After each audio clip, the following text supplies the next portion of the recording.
Okay, we're now recording. So, Rebecca, since you are online, you can see my screen with the slides. Beautiful. Okay, awesome. Well, um, thank you everyone attending today's panel on alternative grading. Um, I'm Maggie Schmuhl. I teach in the Criminal Justice Department. I currently work as the Associate Director of the Center for Excellence in Learning and Teaching alongside John.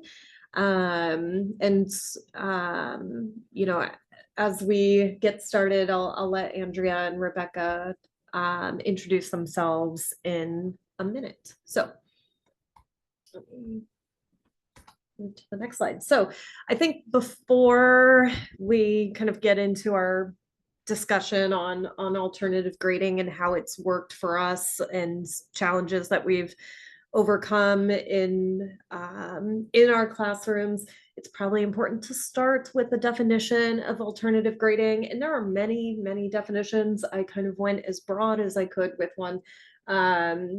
Simply referring to a category of grading system that is learning focused, emphasizes frequent and consistent feedback and opportunities for growth, and departs from the traditional notion of assigning a grade, which is, quite a difficult thing when you start thinking about.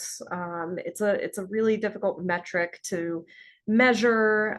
It's fairly categorical in nature when we think about assigning grades and specific point values to letter grades, though that is the most traditional and it's what most everyone has grown up with in our education system.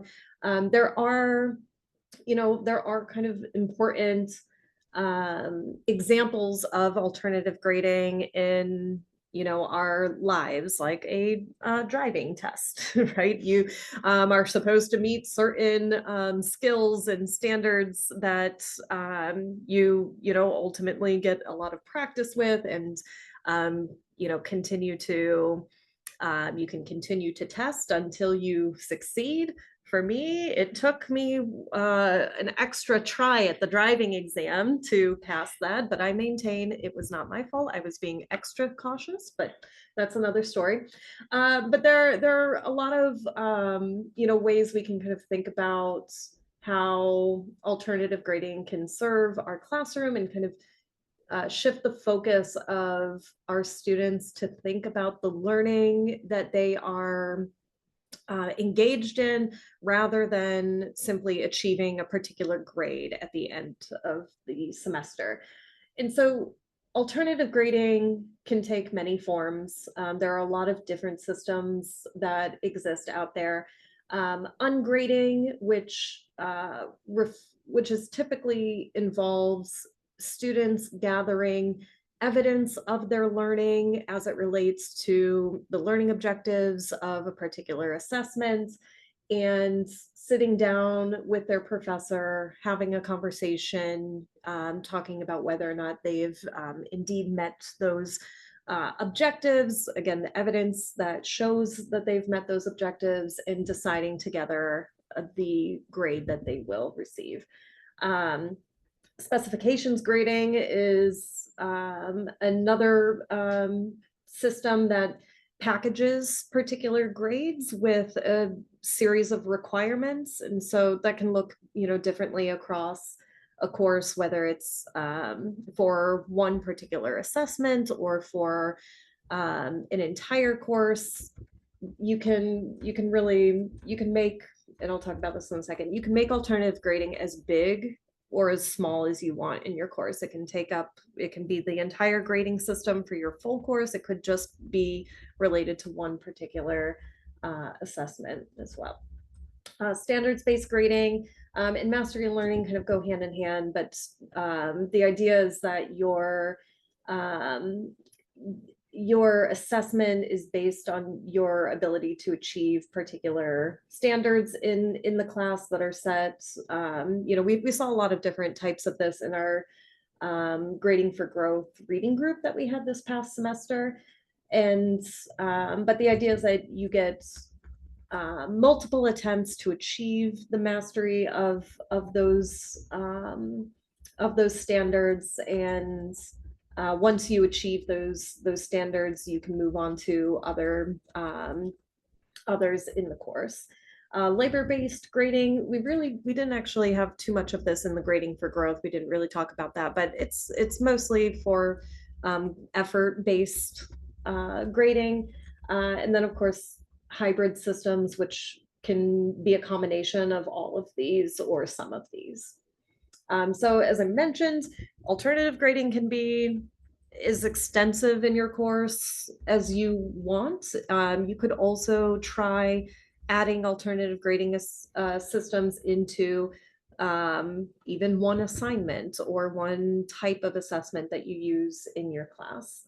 And then, the idea for this panel really stemmed from the reading group that we had this semester at Oswego. Our colleagues from Plattsburgh also joined us in this reading group.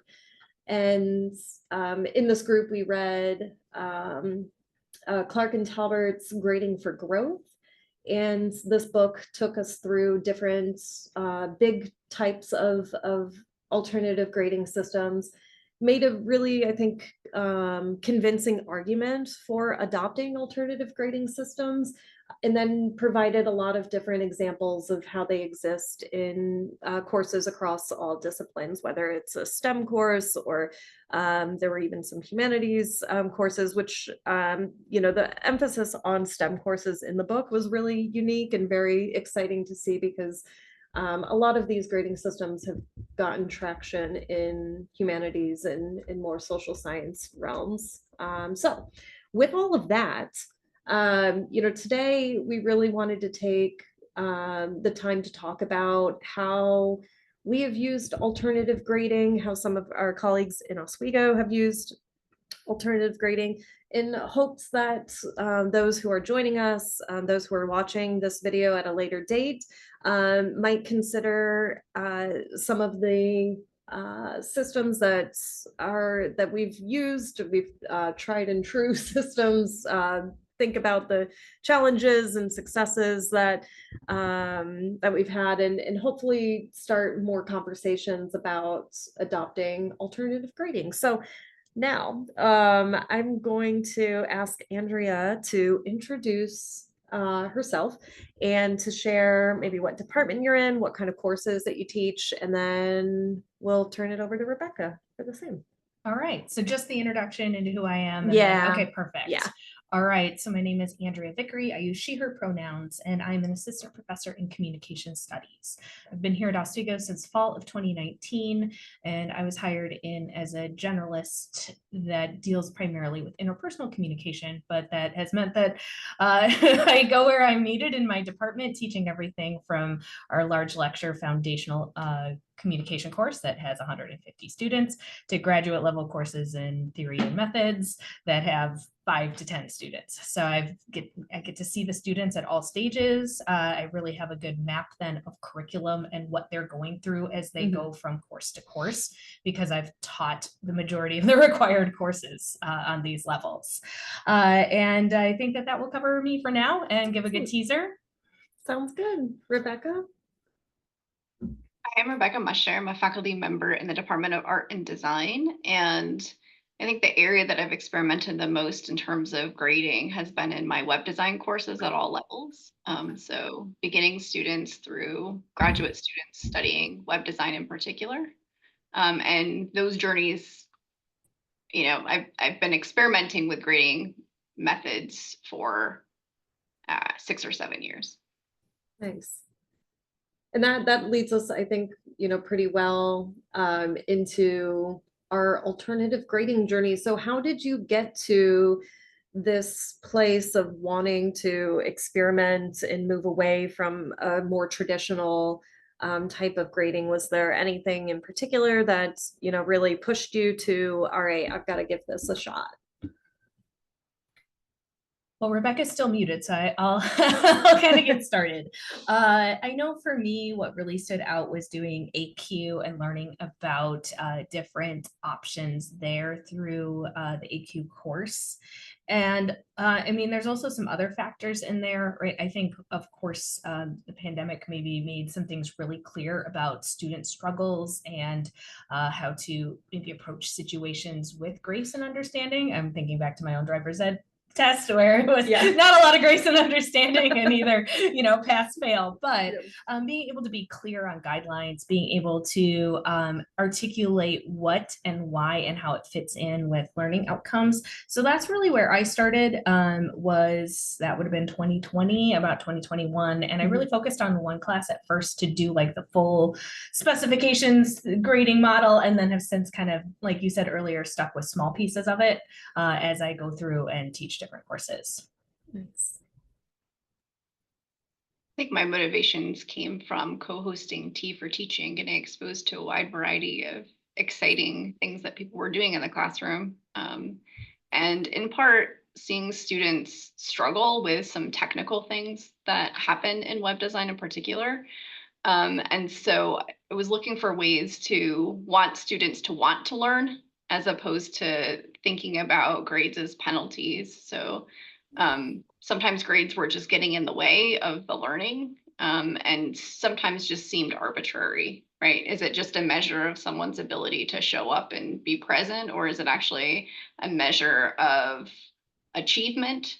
Does a grade somehow demonstrate mastery over a particular subject matter?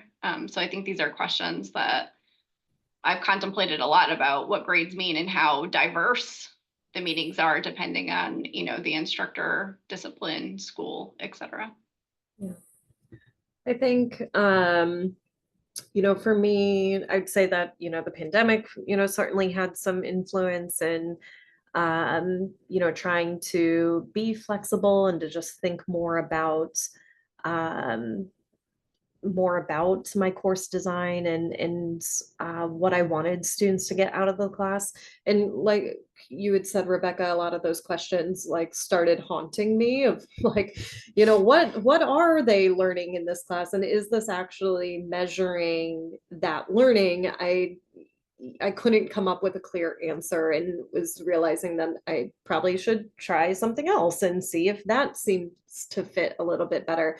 I think that certainly being a part of the Center for Learning and Teaching here has definitely influenced, my interest in trying new things and being exposed to new things. But also, I would spend, just a couple of minutes at the beginning of each semester talking with my students about what they wanted to get out of the course. And so many students, would just kind of shoot their hands up and they're like, I want to get an A. And that was like one of the big driving factors of them sitting in my classroom. Of course, they had to be there. There was, certain classes I was teaching that they had to be there. And there would be students who would say, well, I'm interested in this topic. Here's why. But no matter, those other reasons, when someone would bring up, well, I really want to get an A in this class, like that's what I really want to get out of this at the end, like inevitably all of the other students would be like, yes, like nod in their heads, like that's exactly what we want out of this class. And that, was it was a little, of course I knew that, right? But it, to have it be like explicitly stated, I was like, well, okay, so that's where our motivation is lying. And I wanted to just shift that motivation because it seemed a little shallow, right? And that if they were always focused on that, then they may miss some of the deeper learning that they could be doing in the classroom. And so, you guys have both mentioned, some of your some of the types of alternative gradings that you've engaged in. Are you currently using alternative grading in your classes? And, kind of, Andrea, you mentioned going from a full specifications grading for your full course and now to kind of smaller assessments. Do you want to talk a little bit more about maybe what that looks like? Yeah, so I think, to kind of reiterate some points that have been said, I think that Rebecca's comment about grades as penalty versus measuring and mastery have been really key in why I did the specifications to start with, and then have kind of become a little bit more relaxed. And same thing, like you said, Maggie, right?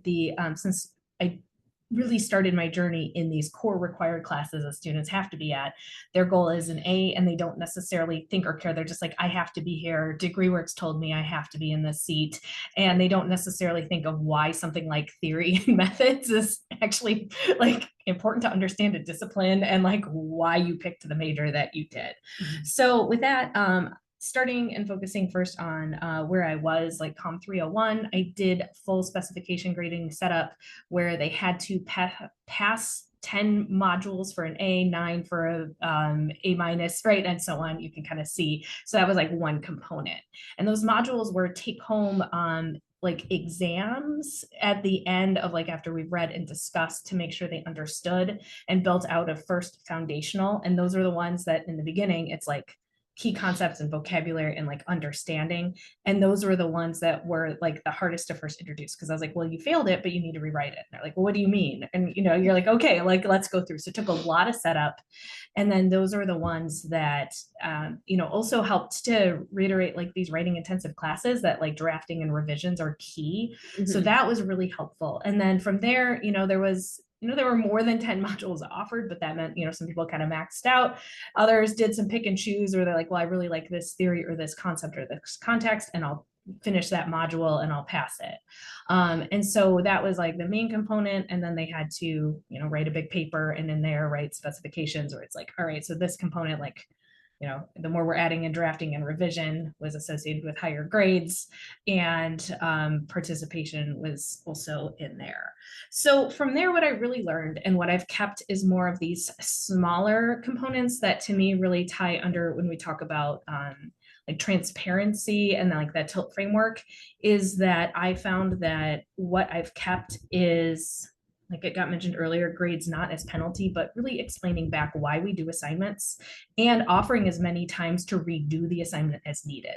So there are some students that, really struggle with, these concepts. And so instead of it being like, all right, focus just on that pass and get over the hump, it's like I've really tailored my rubrics to be ones that don't really have punitive, but are more really approach meets exceeds, and finding in there that frames how we set up in our discussions, and in like when we start a module, like this is what I'm looking for, this is what you're going to be doing.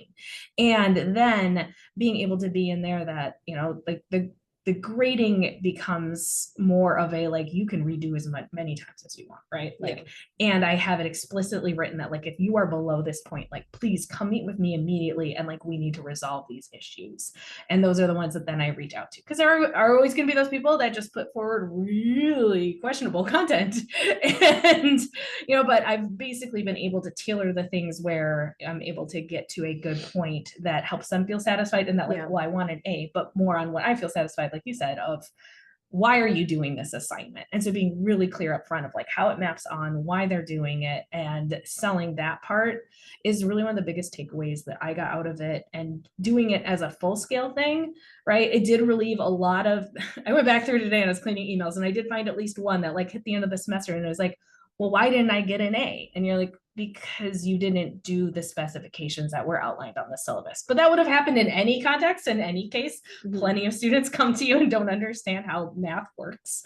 But switching back more to like, really focusing on that transparency, using rubrics that are well developed for everything, introducing and tailoring through where like the redos are really there, and like emphasizing that kind of like, here's where you really exceeded and here's where you've met, and using that language consistently has been a lot more fruitful for my journey as I've done it more smaller, where it's like, it's still on, like, we still have a couple, like many like scaffolded like assignments where it's just really pass fail, which is like the basic form. They're like, okay, you're doing what you need, you're meeting the minimum to set them up for the bigger things where there is that grade, but using a lot of meets and exceeds language to help them to kind of recognize, like, the reason you're doing this is to meet these objectives, and here's where you're meeting, and here's where you're really exceeding, or here's what needs some reworking.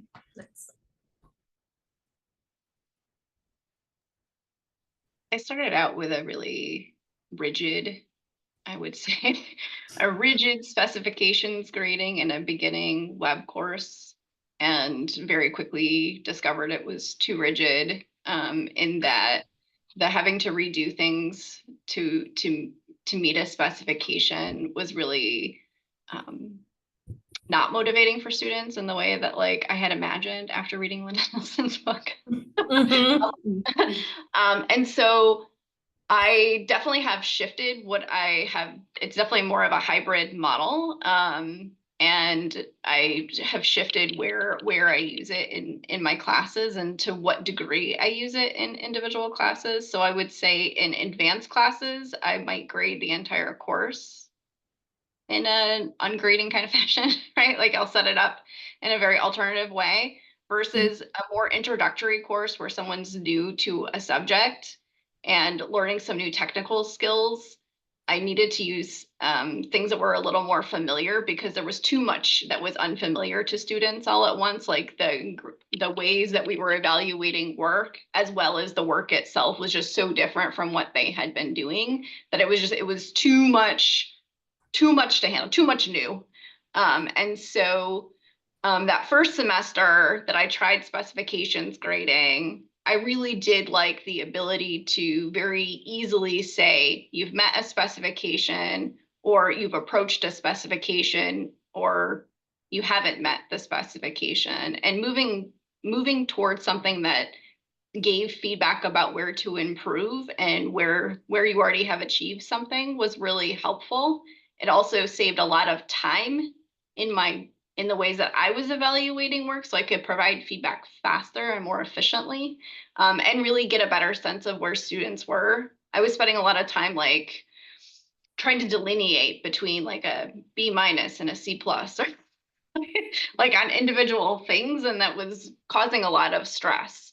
And so moving to something that, you know, you've achieved the thing, you're coming close to achieving the thing, or you haven't yet achieved the thing, definitely helped with some of those basic skills.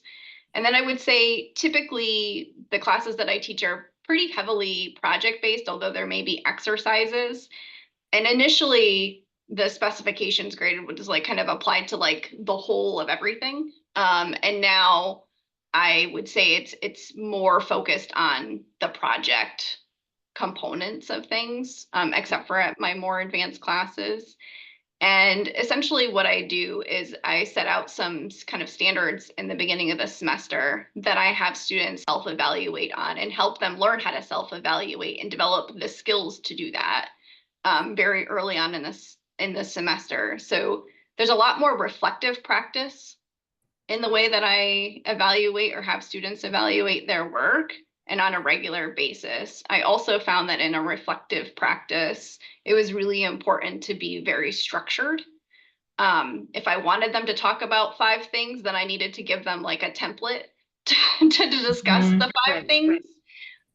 Or they weren't necessarily hitting all of them, right? And then there was a lot more like reworking and what have you. So the mechanism that I have now is essentially a Google Doc that has an objective, and then it's basically under each objective I have like check boxes that say like meets, approaches, does not meet, has not attempted, right? And then some specific questions related to that about, you know, where have you found success, or what are some examples of where you've succeeded in this particular, whatever the criteria is. And then somewhere there are places where you need to grow or need support, and really do it systematically like that. And I found that that's really helped students become more aware of where they struggle. And then I just provide comments on those documents and meet with students as necessary to either encourage further if they seem like they're really being hard on themselves or not seeing where they're having successes, or the opposite, where they're kind of seeing success where perhaps we haven't actually achieved that success quite yet. But I found that more reflective practice and doing that in a really structured way to be really helpful. And at like my graduate level courses, that's how my entire class is set up for assessment and evaluation. In lower level classes or more introductory classes, that might be how we do an evaluation on a project, and we might do it systematically throughout parts of our project. But that structured reflection piece has been something that's been really successful for me and has worked quite well. I would also say there's like some flavors of some other things that are sprinkled in there too. One is when students are doing projects, I have them keep track of their time like they might if they were working with a client, so that they become more aware of where they're spending time on certain parts of certain tasks. That's also helped me be able to intervene and help students prioritize, because sometimes they were spending a lot of time on things that I thought were not that important to the objective that they were trying to achieve. And so there's a little bit of flavor of like that labor-based work there, but it wasn't really a contract as much as a way of students to just be more cognizant of and aware of how they use time and where they might need to prioritize differently. So I have them like submit like regular timesheets and process slide decks or a process document of some sort that shows the process that they've worked on a project each week, so that there's really incremental opportunities for feedback throughout a project. Awesome. That's cool. In kind of a similar way, you know, as you mentioned, like documenting, because that's what they'll be doing when they're working with clients and so forth. I've had many conversations with my husband, who is not in academia, and he works as an account director for an advertising agency. And so he's on like the client services end, not the creative side of things, but he does this, you know, very similarly, right? He goes into a work review and he has to come up with, you know, his sort of portfolio and his, you know, areas that he feels like he was successful on, areas that he feels like can be improved. His supervisor does the same thing. They have a meeting together, they talk it over, they come up with a plan, and that's how they are reviewed, right? For you know, his job. That's the that meeting is what determines you know, the different projects that he might go on to next, and a raise, and you know, all those kind of important things that and I know that my students are going to be doing very similar things, because in, you know, the working professional world, we're not getting grades, right? Like we as faculty also put together a portfolio of our work, and you know, it's you know, assessed by our peers. And so there's just so much about that real life connection that I think inspired some of the skills that I wanted my students to get in our classroom that I know they're going to be needing. So in that, I adopted ungrading as my first sort of foray into alternative grading. And I started small and I've stayed small in terms of a system for my courses. I actually first used an ungrading approach with an essay assignment that I was inspired by a presentation given through one of the workshop series. And decided this would be a very natural place to do ungrading. And so it was a little intimidating. It was kind of scary. But for me to, you know, just take it a little baby step made it feel manageable, made it feel a little more achievable. And it made me, you know, there's something about traditional grading that, you know, feels a little comforting to people who've only ever engaged in kind of traditional grading before. So it really was kind of stepping outside of a comfort zone that but you know, it was I think a really rewarding experience, and it took a little bit of buy-in from students to explain to them why I was going to do this. You know, again, thinking about kind of that transparency and, you know, why are we grading this in this particular way? Well, here's a bunch of skills that you're going to need in the future, and why not start now? Because you're not going to you know, I'm teaching criminal justice majors, so half of them want to become law enforcement officers in some way, right? They're not going to walk into a meeting with the supervisor and be given, you know, an A or a B on their performance. You know, they're going to talk about the strengths and weaknesses, and you know, that all of that is going to be conversations that they're going to have with a you know, supervisor in some way, shape, or form. So it felt appropriate to kind of model that condition in the classroom as well. And so I started with, you know, this one assignment. It was a project, you know, across the entire course. It was a scaffolded project, and I really focused on the idea of it was a quote in a book that I had read, and I'll have to figure out which book it's called. Ungrading, and it's got a very colorful cover on it. But Is it Ungrading? Why rating students undermines learning? Mhm. That was edited by Susan Blum. Yes, Blum. Okay, I wanted to say Blum, but I didn't want to miss. Bloom, isn't it? Is it Bloom? I think so. Bloom. Bloom. I always have name problems. Yes, and so I read that, and there was this line in it that said, you know, or maybe it was a section titled "No grades, all feedback," and that really stuck with me. It just seemed like that was, you know, very natural and what I wanted for my students in that class. And it was a smaller course. I only had 15 to 20 students in that class. So it was, you know, more manageable to give students unlimited feedback and unlimited revisions on their work. And essentially it took students, you know, for each scaffolded assignment, it took them maybe 2 to 3 revisions to get it to a place where they've met or exceeded the expectations. And that, you know, again, was manageable for me. Especially because they were shorter assignments. You know, I wasn't talking about like a 20-page paper. They were, you know, short writing, you know, prompts to help them put their project together. And, you know, it was nice. You know, I really just kind of eased into ungrading in this, and I found it to be, you know, quite rewarding, for even though it was nerve-wracking for me to like sit down with students. And you know, I was prepared for some kind of arguments and conflict in, you know, what grade, you know, we were going to sit down and talk about together, because what if they had a totally different idea than what I did.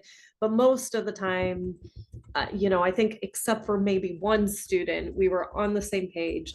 In some, you know, instances, I had a few students who undervalued themselves, you know, and I would just ask that they would reconsider given the evidence that they, you know, had brought to the conversation. And then they would start to get a little more comfortable to advocate for themselves and, you know, give and propose a grade that they've earned. So I guess that kind of jumps into some of the challenges and successes for me and for students. But I've kept an ungrading practice ever since that course, and I've now adopted it into my participation and attendance, mostly because it felt, and I think we read this in grading for growth. There was another section that stood out to me about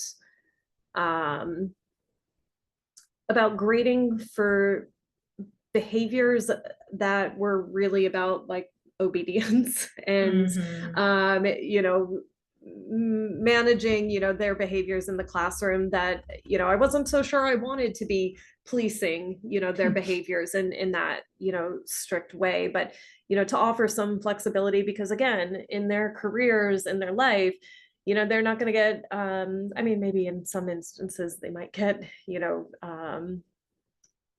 written up for, you know, absences and things like that. But, you know, usually there's some degree of flexibility to talk with a, you know, colleague or supervisor to like, hey, I'm not going to make it here. Can you cover for me here? And I'm going to make it up in this way. You know, there's usually some kind of a conversation. There's not just a, well, you're getting a 60 on your attendance, you know, for, you know, so it seems like, again, like a very natural place to say, all right, well, you know, here's the, you know, my participation, you know, I may not have spoken in class this number of times in this, class because it was, a topic I was uncomfortable with, or a topic that I wasn't fully prepared for. And so I, found a different way to engage, with my classmates, or, whatever it was. It gave them a little more autonomy, and it gave them the responsibility to meet those learning objectives in a way that I thought was, really engaging and inspiring for them. So what else, in your experience, any particular successes or challenges that you want to highlight? Anything specific, maybe a particular assessment that went really well or not so well? I think one thing that happened in the classes where I was using more of these reflective practices is that when I'm asking students to provide evidence of meeting certain objectives, I was learning about things that were invisible to me previously. So there were times when maybe students were achieving things that I wasn't seeing because there wasn't, the deliverables didn't necessarily give them the format to highlight some of the things that they were doing. And so between kind of this ongoing kind of process slide deck that I have them do, and also these very structured self-reflections, the invisible became visible. And I think that was helpful for everybody and would definitely be a success. One of the challenges that I alluded to initially was having maybe too rigid of a system, or too many criteria, or too many specifications. So limiting how many of those there are and allowing multiple ways to kind of achieve those specifications, I think has suited everyone and has worked really well after that first initial exploration of alternative grading, for sure. Yeah, and to build off what Rebecca just said and kind of mentioned earlier, is I think the biggest challenge is almost, I wrote down what Rebecca said, too much new, right? When students are learning the new content or new instructor or new way of learning and doing and new grading, it is just, it's a lot. And so that big challenge, I know that, if I could make other people do things, which clearly we can't, right? I would love to see, especially, I think as Rebecca's brought up, like graduate level work, right? That really embraces these sorts of alternative grading that focuses on those ways to make sure that students are learning would be great. And so I think in there, one of the biggest challenges that I found, like I kind of said earlier too, was explaining to students why, and why this is part of this class, and they're buying, they got there, like you saw too, but that it becomes this one-off for them, like they don't necessarily have others that are doing it. And if we, like, so now, I mean, like, we don't always have students that overlap. There might be one student that takes like a class with each of us, maybe, right? Like, and that is a huge stretch. So it's like this kind of one-off, and I would love to have like the biggest challenge is kind of that larger kind of cultural shift to consider it. And even if it is starting small, so hopefully the reading group will inspire that, because I think the biggest benefit then is what you kind of mentioned earlier, Maggie, of like, it's setting those expectations, and there isn't as much conflict as you really think, right? Students do get it. Yeah, you're always going to have that one-off student, but I found that it really helped to go back to that idea of like why you're here, and kind of getting to what we embrace in those kind of mission and vision statements of lifelong learners, and that we're here to learn, not just check a box and move on. Yeah. And so I think in there, I really enjoyed that it really opened up those conversations with students. It created a little bit more of this feedback friendly environment, and them seeing this as a collaborative thing instead of, all right, I do X, I get grade, right? like a little treat dispenser of grades. So I think that those are some of those benefits. Like, it really helped my student relationships that semester. And when I've kept these elements, it also helps me get to know those students really well, and see and meet them where they're at, and see what they do really well and maybe what they can work on, and give that individualized feedback, like you said. So I think those are kind of my challenges, but also benefits. Nice. Excellent. I'm gonna actually have us jump to where to next. Are you planning on doing more alternative grading in your classes? Continuing to do what you're gonna do, or is there anything that you might try differently? I think I'm on iteration like 1,000. I'm not sure. I definitely tweak again and again, but I think Yeah. alternative grading is where I'm Yep. gonna stay. Yeah, I like that. I do think that it's in my courses to stay, just the magnitude of, how much of it will probably shift in different ways. I would love to eventually try a class that was fully ungraded or fully specifications. And, those feel a little more daunting to me, but I think that, at some point, I think it would be I do think there will always be elements of alternative grading in my class. Yeah, and I think in there, I mean, it's the same thing we've kind of touched on. We all got to consider this because you go to different opportunities to learn and grow yourself. And then you start to think like, okay, well, this is what I do, or this is what I'm doing in my life. I might as well give these opportunities. So I don't, I think it just becomes almost that, like you said, Maggie, a question of magnitude, right? Like how far, or like Rebecca and I both kind of experience like too rigid is too much, right? So there's a way to kind of embrace it as a mentality and have it be what guides the way that you're approaching things and structuring, but without this clear, like, again, fail the test, you do not get a driver's license, which feels so different. Yeah, absolutely. Well, I wanted to briefly share some resources because there are many. I put this together just a few minutes ago. There's we've been talking about alternative grading for a while. This is just some of the videos that we've had. I think they stem back to 2022, maybe even earlier than that. But there's, I do recommend people checking out the keynote talk from this past winter's breakout session on grading for growth. And again, that was the reading group that we had done this past semester. And there's a lot in the on the YouTube channels. This presentation will also join that repository of workshops. There's a really wonderful grading for growth blog that Clark and Tauber also run, and there's just a lot of really good ideas and exemplars of and resources of things that you might want to jump into. And of course, I have to share many Tea for Teaching podcast episodes that Rebecca and John have done on alternative grading or have touched on alternative grading. So on Making the Grade, Grading for Growth, you can see lots of overlap here. Grading Justice, Pedagogies of Care. This might actually be ungrading, and that was a typo on my part, so forgive me for that. Specifications grading and on essays, which we talk a bit about. And there will be another one next week with an interview with Josh Eiler on his new book on alternative grading, which is coming out within the next month or so. Oh, very cool. So hopefully in June sometime, another podcast on alternative grading a week from today. Wow. Heard it here first. Yes.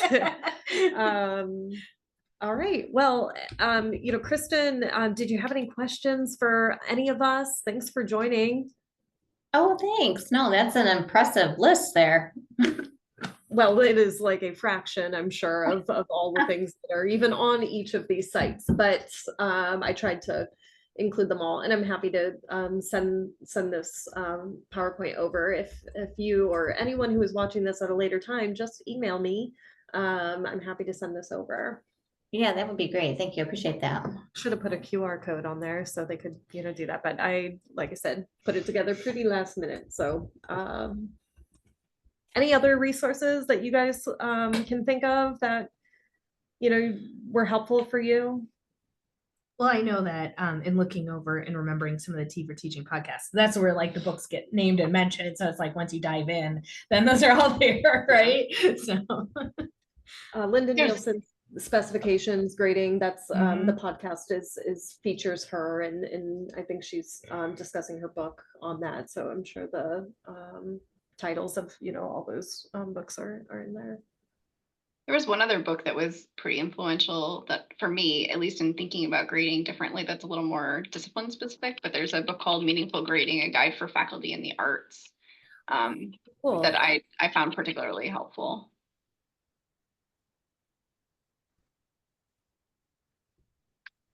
Nice.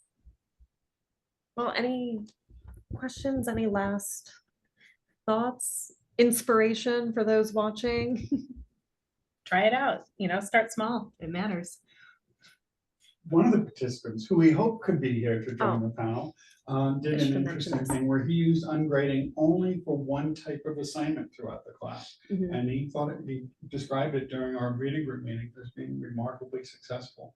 It was, I think, 20% of the grade or 15%. 15 It or was a small 20%. proportion. Yeah. And it was I think reflection based, right? Reflection-based, On the work. And, I remember, he was very, he was like, yeah, 15% of the grade, like that's exactly what I want to do with this. Like that, it just felt like the most meaningful way for them to, I think, was he was measuring some kind of engagement, but I don't know I think they exactly. were reflections. of some Reflections sort, on the which material and also such. helps improve student metacognition, which is also important in helping build long-term Yeah. recall. So. Interestingly, I'm pretty sure it was his cognition course. Mhm. And I He think was it talking was, about yes. this. So, It sounded yeah. really positive. He wasn't able to join us today, but Yeah, but yeah, it was I think really inspiring to see people, trying it in small ways, finding some success in what worked for them and their students. Awesome. All right, well, thank you so much. I will go ahead and I'll stop the recording. Thanks, guys.